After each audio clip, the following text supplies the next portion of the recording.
فاطمہ زہرا کو فرمایا کہ کیا میں تمہیں ایسی چیز نہ عطا فرما دوں جو خادم سے بہتر ہے. اور ماشاءاللہ سے ویورز آپ کو پتہ چل ہی گیا ہوگا کہ یہ کون سی تسبیح مبارک ہے جناب.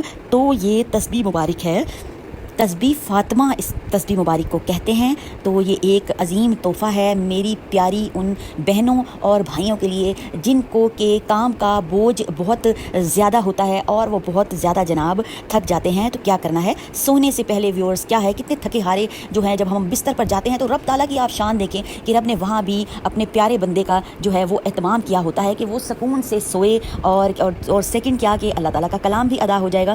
تو ویورز پھر آپ صلی اللہ علیہ وسلم نے سونے سے پہلے یہ تسبیح پڑھنے کی جو ہے وہ تعلیم عطا فرمائی. حضرت فاطمہ الزہرا کو 33 مرتبہ جو ہے سبحان اللہ آپ نے پڑھنا ہے، سبحان اللہ، ٹھیک ہے. اس طرح 33 مرتبہ الحمدللہ، الحمدللہ، ٹھیک ہے. للہ کو باریک پڑھنا ہے کیونکہ دال کے نیچے زیر ہے. اور 34 مرتبہ اللہ اکبر، اکبر کو آپ نے جو ہے وہ لائٹ پڑھنا ہے کیونکہ کاف جو ہے نا وہ ڈنڈے والے کاف کو ہمیشہ باریک پڑھتے ہیں اور جو 2 نقطوں والا کاف ہوتا ہے اس کو موٹا پڑھتے ہیں قاف، اور ڈنڈے والے کاف کو کاف.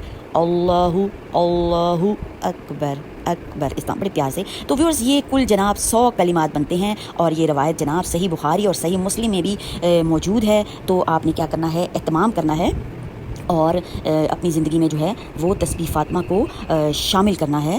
تو اگر آپ بھی اپنی زندگی میں سکون، برکت اور اللہ کا قرب چاہتے ہیں تو آج ہی سے جناب تسبیح فاطمہ کو اپنی روزمرہ زندگی کا ویورز حصہ بنا لیں. تو کیا ہوگا نا کہ بہت زیادہ فائدے، جب انسان کی تھکن دور ہو جاتی ہے، فریش ہو جاتا ہے تو اس کا دماغ بھی جناب صحیح طرح سے کام کرتا ہے. جیسے کہ آپ سب کو معلوم ہے ماشاءاللہ سے سب اہل علم ہیں. میں اپنی فردر ویڈیوز میں بھی آپ کو یہ بتاتی ہوں کہ میرا کام صرف یاد دہانی کروانا ہے کیونکہ ہم زندگی کی مصروفیات میں کیا کرتے ہیں بس بھولے ہوئے ہوتے ہیں. تو بس یاد آ گیا ہے، آج سے شروع کر دیں، ویل اینڈ گڈ. تو